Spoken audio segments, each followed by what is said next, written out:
Group के अंदर ही मेरे ख्याल में आपने एक मैसेज किया जिसके अंदर मैंने जवाब दिया कि things happen to you in your life and you have to react accordingly. उस पर अरूज ने बोला कि you don't have to react, you have to respond. जब इसने ये बात की तो मैंने कहा hold on for a second. Here is somebody who knows and understands the value of words. इसके बाद क्या हुआ? आइए देखते और सुनते हैं। मैंने कहा ओके दिस इज़ इंटरेस्टिंग। तो वहाँ पे अब जब मैंने अरूज की ये बात सुनी और क्योंकि टाइम जोन का डिफरेंस था, पाकिस्तान में सुबह ज़रा जल्दी हो जाती है, तो यूके में मैं भी सोया हुआ था, तो मेरे ही कुछ दोस्त थे जिन्होंने लेकिन जो शिराज के, मैं यहाँ पर ऐड करना चाहूँगी कि शिराज के जो रिस्पॉन्स आ रहे थे इन दैट ग्रुप, वो सारे ऑडियो नोट्स आ रहे थे। तो हम लिख रहे थे, he was sending the audio notes and I now as of course I know him, तो मुझे पता है कि he is not very comfortable writing, he prefers sending audio notes. तो ऑडियो नोट्स जब शिराज के आए तो मैंने जब आवाज़ ज़ाहिर आ रहे थे तो हम हर किसी की लिखी हुई बात पढ़ भी रहे थे, हर आया हुआ मैसेज सुन भी रहे थे, और एक बहुत ही इंटरेस्टिंग किस्म का वो मिजाज बनता जा रहा था ग्रुप का, finding out are your old friends. And when I heard his voice, I didn't remember his voice क्योंकि मैंने तो कभी इनकी आवाज़ सुनी नहीं थी at that point in time. School में हमारा कोई इंटरेक्शन उस तरह से नहीं था। तो जब मैंने अब शिराज चौधरी की आवाज़ सुनी तो मैंने कहा ये कौन है शख्स। फर्स्ट थिंग जो मुझे अच्छी लगी शिराज की, वो it was his voice and the way he was talking. तो and then he was making sense as well. हमारा इंटरेक्शन थोड़ा बहुत होना शुरू हुआ और अब हम दोनों की इसी रिस्पॉन्स और रिएक्शन के ऊपर कुछ ना कुछ बात हो रही है। इतने में हमारे कुछ मेल फ्रेंड्स थे जो कंबाइन ऑब्वियसली स्कूल में हम इकट्ठे पढ़े हुए थे, रसल और इमरान वसीम। तो इमरान ने कहा कि don't even go there, Shiraz दे मुंह ना लगी, ये जो है ना घर तक पहुंचा के आता है। अच्छा, अब उसने ये बात कही तो मैंने इतना कोई इम्पोर्टेंस नहीं दी, इतनी कोई सरसरी सी बात ली कि बस किसी के बारे में बात कह दी। अच्छा, अभी 2-4 मैसेजेस एक दो लोगों की तरफ से आए तो रसल जो इनका बचपन का बेस्ट फ्रेंड है, ये दोनों इनके बेस्ट फ्रेंड हैं, उसने भी कहा कि ये जो इमरान कह रहा है ना ये बिल्कुल ठीक कह रहा है, just stay away from him. And I was like, उसके इन दोनों ने जब मुझे इस तरह से किया तो मैंने कहा कि what are you guys talking about, और मैंने कहा ऐसी की तैसी शिराज चौधरी की ये लिख के तो भेजा। अब वो भी शिराज की बात कर रहे हैं, Siraj was asleep at that time and I also said ऐसी की तैसी शिराज चौधरी की, पता नहीं वैसे मैंने क्यों कह दिया, मैंने कह दिया जी ऐसी की तैसी शिराज चौधरी की। शिराज चौधरी साहब जब उठे उन्होंने सारे मैसेजेस देखे, उन्होंने कहा कि भाई मुझे क्यों आप लोग डिस्कस कर रहे हैं। मैंने कहा कि well this was uncalled for। I mean, कि मैंने तो कुछ भी नहीं कहा, मैं तो सोया हूँ और मैं सो के उठा हूँ। तो मेरे अब ये बड़ा इंटरेस्टिंग है कि आपके बचपन के आपके सबसे करीबी जो दोस्त हैं वो and I love both of these guys but having said that वो मेरी कोई तारीफ नहीं कर रहे थे वहाँ पे, वो अरूज को रिपेल कर रहे थे कि stay away from Siraj because this guy, exact उनके वर्ड्स ये थे कि he picks up a point of discussion और उसकी मिक निकाल देते हैं। बिल्कुल यही रीजन था कि घर तक पहुंचा के आए। बट एनीवे दैट्स व्हाट, ये तो उनका काम था जो उन्होंने किया, but while doing that they didn't know what they were doing। वो रीज़न भी बन गया, वो गुफ्तगू का जो हमारा सिलसिला शुरू हुआ, that became the reason for us to sort of get together। Then during that conversation I asked him where is your family, how many kids you have, जिस तरह से मैं बाकी सारों को पूछ रही थी। तो इन्होंने मुझे, क्योंकि इनके हालात अपनी मिसेस के साथ इतने कोई ठीक नहीं थे, kind of you can say separation होती थी फिर ठीक हो जाते थे, ऑन एंड ऑफ ऐसे ही है कि चल रहा था अभी तक ऐसे। तो इसी तरह से इन्होंने मुझे कहा कि सेपरेट विंडो में इनका मुझे मैसेज आया और उन्होंने कहा कि मुझे नहीं सही लगता था कि मैं एक ग्रुप में इसका जवाब दूं, but this is my situation. I ping pong between UK and Lahore, और मेरा काम यहाँ पे है. मैं बच्चों को वहाँ पे मिलने के लिए जाता हूँ. Me and my wife has a lot of issues, challenges हैं जिनको हम कर रहे हैं, और फिर सारी गुफ्तगू जो वो एक दोस्त अपने किसी पुराने दोस्त को बताता है, वो बताना शुरू किया. एंड और उसके बाद फिर होते होते गुफ्तगू, Shiraz told me his whole story. I had no story, but he had a story and he said that this is what it is. ये है. अब जब इन्होंने ये कहा कि I have been looking for a nice girl और ये मेरे क्राइटेरियाज हैं, तो मैंने सोचा कि मेरी फैमिली में भी एक तो ऐसी लड़कियां हैं वेरी क्लोज, इमीडिएट फैमिली में भी मेरी कजन्स. तो मैंने कहा कि ही seems like a nice man. अच्छा, ही साउंड्स नाइस और अच्छा लग रहा है इंसान. ठीक है, हर इंसान, अब मेरी भी ज़िंदगी में मेरे भी बैड एक्सपीरियंस हर इंसान के होते हैं, तो कोई ऐसा मसला नहीं है. और मेरी एक फ्रेंड थी, उसकी डिवोर्स हुई थी, एक मेरी कज़न और एक दो और जानने वाले. तो मैंने कहा आप उनको देख लें, आप उनको मिलने, ये हो जाए, ये देख लें. अब हमारी डिस्कशंस चल रही हैं कि आइडिया ऑफ मैरिज क्या है और क्या. और मेरा तो कोई इरादा ही नहीं था कि मैंने शादी करनी. वो एक अलग चीज़ है that for all my life I always wanted a companion in my life. और मेरी ज़िंदगी की शायद यही कमी थी सिर्फ एक. मगर उसके बावजूद अब मैंने अपनी ज़िंदगी को एक्सेप्ट कर लिया हुआ था. द वे इट इज़, आयत है, इसी तरह से ज़िंदगी गुजरेगी और बस अब that's what it is, except कर लिया था. बट अब मैं ज़ाहिर एक्सेप्ट कर लिया हुआ था, कोई ऐसा जहन नहीं था. तो उनको दुल्हने दिखा रही ना इनकी, अच्छा इसको देख लो, अच्छा ये देख लो, अच्छा ये. तो फिर एक दिन शिराज ने क्या कहा, जब अरूज ने मुझे 3-4 जो मुझे चीज़ें बोली कि कुछ और ख़वातीन हैं अवेलेबल, तो मैंने इसको इनकार मेजरली इसलिए किया कि मैं नहीं चाहता था कि कोई अंदर एज अ थर्ड पार्टी हो मेरे रिश्ते में किसी के साथ में. तो वो मैंने उसकी वजह से रद्द कर दिया. इसका मतलब नहीं कि वो ख़वातीन अच्छी नहीं थी या फिर इस तरह की चीज़ थी. मैंने इस तरह से सर्च ही नहीं करनी थी. लेकिन क्योंकि मेरी अब अरूज से बात होना शुरू हो गई, तो इसने थोड़ा सा इंटरेस्ट लिया मेरे अंदर कि मुझसे पूछा रही आपके क्या डायनामिक्स हैं, बच्चे कितने हैं, बीवी की क्या सिचुएशन एंड ऑल दैट. रिश्ता जो कराना. हाँ, इसी तरह से मैंने अरूज को 4 सवाल करना शुरू कर दिए. तो मैंने इसको बोला कि आप मुझे ये बताएं कि आपकी क्या अभी मामला चल रहे हैं. तो इसने मुझे बताया कि इसकी तलाक हो चुकी है और जो इसकी तलाक है वो अभी पूरी तरह से पब्लिकली डिस्क्लोज नहीं है. वो ढके छुपे अंदाज में इसने जो उनसे है वो तलाक ली हुई है. और वो क्योंकि इसकी बेटी का वालिद है और 5-6 साल हो गए इन लोगों के आपस में कोई राब्ते नहीं है. And she is living independently, she is living a separate life and all that. तो पहले तो मैंने इसके साथ अफसोस किया कि यार क्या कोई गुंजाइश है कि आपकी बेटी का वालिद है, क्या आप वापस उनके पास जा सकती हैं, क्योंकि बच्चों के लिए बड़ा ज़रूरी होता है कि माँ बाप दोनों मौजूद हों उनकी ज़िंदगी के अंदर. तो इसने मुझे बताया कि जी अब हमारे दरमियान में गुंजाइश नहीं है दोबारा इकट्ठे होने की. करते कराते बात यहाँ तक पहुँची. मैंने जो उसको प्रपोज़ किया उसका तरीका ये था कि मैंने उसको बोला कि बिल्कुल मैं आपको मिलने के लिए भी आऊँगा, बिल्कुल मैं आपके साथ अपनी जो बातें हैं वो भी सारी शेयर करना चाहता हूँ, क्योंकि I feel alone and I am looking for somebody. लेकिन मेरी एक ही ख्वाहिश है कि जब आप मुझे मिलें तो आपके सर पे मेरा दुपट्टा हो. और ये बहुत ही क्रूशल और ज़रूरी चीज़ है. हम पंजाबी में इसको कहते हैं कि सीधा सिर कचना. बाकी सारे के सारे मामला जो उनसे हैं वो अपनी तरफ है. मेरे क्या मसले थे, रूज के क्या मसले थे. ये जो सिर कजने का कॉन्सेप्ट है ना, इसको समझना बहुत ज़्यादा ज़रूरी है.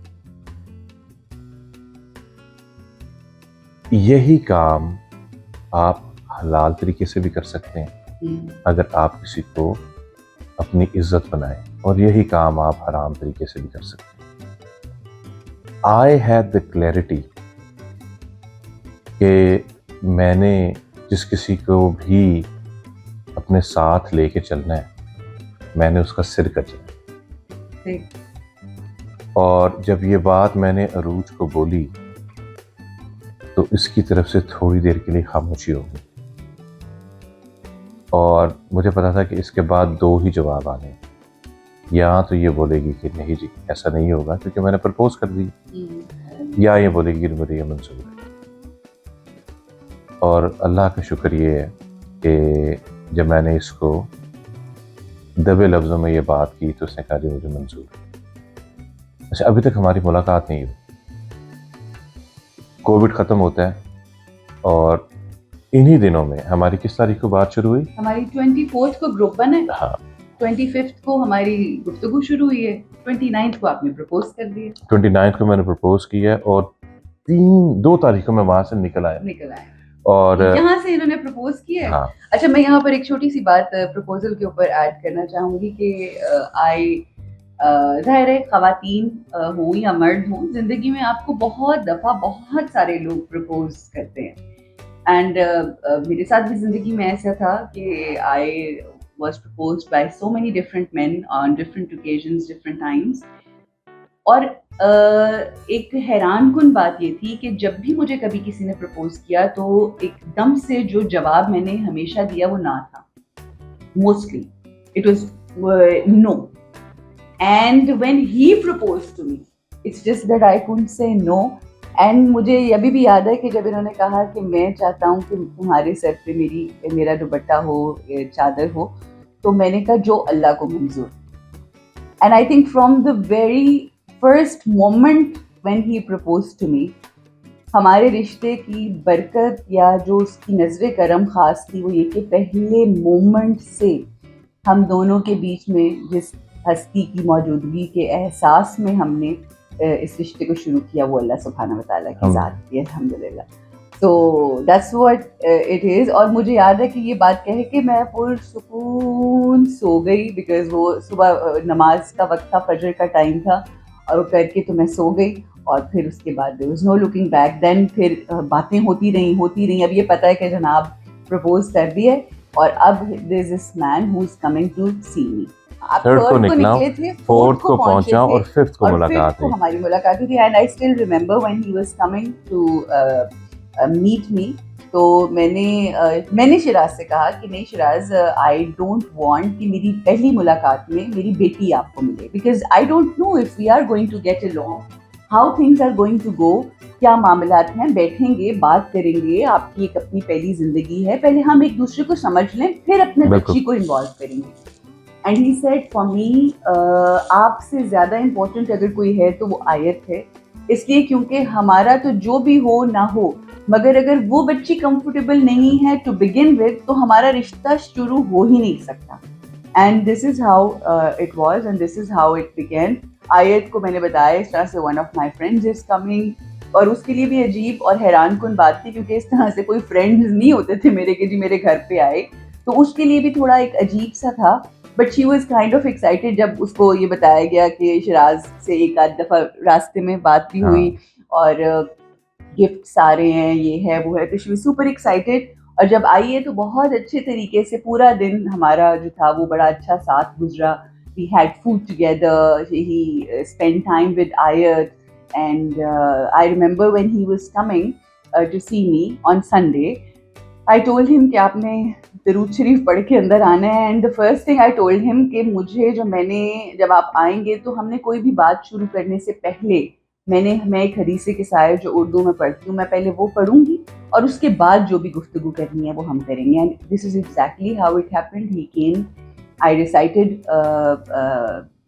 हदीसे के साथ और उसके बाद हमारा जो है वो आगाज़ हुआ। तो बॉटम लाइन या बताने का मकसद ये है कि अल्लाह और उसके जो चुनीदा शख्सियात हैं उनकी मौजूदगी के एहसास में, we didn't at that point in time, हमें नहीं पता था कि ये चीज़ें कहाँ को जाएंगी, किधर रुख होगा इसका, क्या मामलात हैं। अब मेरे लिए तो ही वॉज न्यू पर्सन, उनकी बीवी के साथ, उनके बच्चों के साथ क्या मामलात हैं, इट वॉज़ वेरी रिस्की कि किस हद तक उसमें सच्चाई है जो मुझे यहाँ तक मिल रही है, मुझे बताया जा रहा है। You have to believe in your own self. You have to believe in the one that is who's the part of your life, and you have to believe in Allah on top of everyone. क्योंकि जब उसकी मौजूदगी के एहसास में, ये अल्फाज शिराज के हैं जो मैं बोलती हूँ और मुझे बड़े ही खूबसूरत और अच्छे लगते हैं, और अच्छा लगता है कि मुझे शिराज ने सिखाएं कि अल्लाह की मौजूदगी के एहसास में रह के जब आप कोई रिश्ता बनाते हैं तो वो फिर आप नहीं बनाते हैं, वो बनाता है और वही उसका निगहबान होता है। तो जिस रिश्ते की निगहबानी अल्लाह सुब्हानहू व तआला करने वाला हो, उसको दुनिया जितनी मर्जी बुरी नज़रों से देखे, उनके बारे में जैसी मर्जी कोई बात करे, फिर वो अल्लाह की सपोर्ट होता है और अल्लाह ही उसकी हिफाजत करता है। और उसी तरह से अल्लाह ने हमारे रिश्ते की हिफाजत की। जब मैं अरूज को मिलने के लिए उसके घर पे आता हूँ, अल्हम्दुलिल्लाह मेरी आयत से मुलाकात होती है, तो अब हमारी बिलमुशाफा मुलाकात हो रही है, हम एक दूसरे के सामने, और प्रपोज मैंने आने से पहले ही कर दिया हुआ है। हमें पता है कि किस नीयत से मुलाकात है। अब मैं इसको कहता हूँ कि अब जो भी कोई ऐसे सवाल हैं जो कि हम लोग फ़ोन पे नहीं कर सके एक दूसरे से, आप वो कर लें मुझे। मैं भी इसको कुछ सवाल करता हूँ, ये मुझे देखती है, मैं इसको देखता हूँ, और हम अब वो मुलाकात कंक्लूड करते हैं। बड़ा मज़े का खाना बनाया हुआ था, हलीम बनाई यहाँ पर थी। मैं ज़रूर कहना चाहूँगी वो एक चीज़ जो शिराज की, जिसने मेरे दिल में बहुत घर किया, क्योंकि मेरी ज़िंदगी, सारी ज़िंदगी में कमी उस चीज़ की थी। वो कहते हैं ना कि आपकी ज़िंदगी एक जिक्सॉ पज़ल की तरह होती है, तो मैं हमेशा ये बात कहती हूँ, Shiraz was that final and the last piece in the jigsaw puzzle of my life, जो जब आए वो बीच में जब वो रखा गया तो वो मुकम्मल हो गई अल्हम्दुलिल्लाह मेरी ज़िंदगी। तो जो बात मेरी जिस चीज़ की मेरी ज़िंदगी में कमी थी, वो इन्होंने जब कही तो इट वाज नहीं आपकी आंखें बाहर आ जाती हैं कि खाना खाने के लिए बैठे, तो शिराज ने कहा आयत को भी बुलाएं, आप सब मिल के बैठ के खाना खाएंगे। तो आयत जो थी वो अपनी कोई कार्टून्स देख रही थी और उसने आवाज़ दे दी कि नहीं मामा आप खाएं, मैंने नहीं खाना। तो शिराज ने उसको बाकायदा बुलाया और आयत से कहा family that eats together stage together, and that was something which was missing throughout my life, and when he said that I was like he is the man. So, अब जब हमारी मुलाकात होगी, हमने घर पे खाना खुला खा लिया, अब जब मैं जाने लगता हूँ वहाँ से, तो मैं अरूज को कहता हूँ कि अरूज अब मज़ीद हम तभी मिलेंगे जब हमारा निकाह हो जाएगा। तो इस मुलाकात के बाद अरूज ने मेरी पहली बीवी से फ़ोन पे बात की, मैंने भी उसको बताया, ऑन रिकॉर्ड इजाज़त दी। उसने अरूज को इजाज़त दी, मेरे साथ थोड़ी सी उसकी नाचाकी हुई, लेकिन उसने इजाज़त दे दी, और उसके बाद हमारे मामला चलते रहे। तो मेरे नज़दीक इतने चैलेंजेस होने के बावजूद अरूज मेरी ज़िंदगी का मौज़ है, मेरी पहली फैमिली का मेरे साथ होना जिन भी हालात में है वो मौज़ है। और यही है, किसी की भी ज़िंदगी आसान नहीं है, ये स्ट्रगल्स चलती रहती हैं। किसी को मुकम्मल जहां नहीं मिलता, कहीं ज़मीन नहीं मिलती, कहीं आसमान नहीं मिलता। Life is not perfect, but it's your state of mind that makes it perfect. तो वो इमाम अली से किसी ने पूछा था ना कि खुश नसीब कौन होता है, तो इमाम ने इरशाद फरमाया, जो अपने नसीब पे खुश हो वो ही खुश नसीब। और हम अल्हम्दुलिल्लाह जो है जैसा है, हम अपने नसीब पे खुश हैं, हम राजी हैं, और हमसे ज्यादा खुश नसीब और कोई नहीं। क्यों? Because we met. So that's all. This is the story of how we met. I hope you liked it. And do let us know if you want to know more. अगर कोई भी क्वेश्चन, कोई भी query है आपकी हमारी जिंदगी से रिलेटेड, शिराज की जिंदगी से रिलेटेड, मेरी जिंदगी से related, you can ask us and we are here to give you the answers. So you look after yourself. अगर तो अभी तक आप किसी को नहीं मिले तो हमारी दुआ है, very very soon you should meet your right spouse. और अगर आप मिल गए हैं तो हम यही कहेंगे कि आप उनकी कदर कीजिए, respect them, value them, and do not take them for granted. Take care everybody. Look after yourself. Assalamu alaikum. Wa alaikum. Take care. Bye. रब ने